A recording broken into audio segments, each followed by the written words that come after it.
После 10 етапи и 5000 километри заврши 41-то издание на Дакар.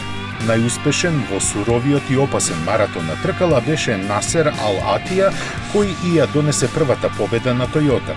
До својот трет триумф ветеранот на ова рели стигна со предност од скоро 47 минути пред шпанецот Нани Рома со Мини.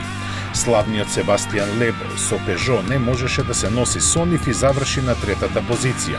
Повратник на победничкото место имаше и меѓу моторциклистите, каде австралијанецот Тоби Прајс со КТМ за само 9 минути и 13 секунди беше побрз од својот тимски колега Матијас Валкнер. Од истата екипа беше и третопласираниот Сем Сандерленд.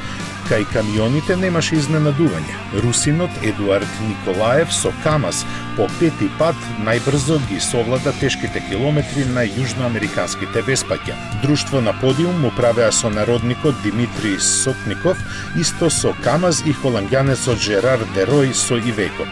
Победите во останатите две категории ги однесоа аргентинецот Николос Кавилјасо и чилеанецот Франциско Лопес Контардо. Ова беше прво рели Дакар во историјата која се возеше во само една земја, во Перу.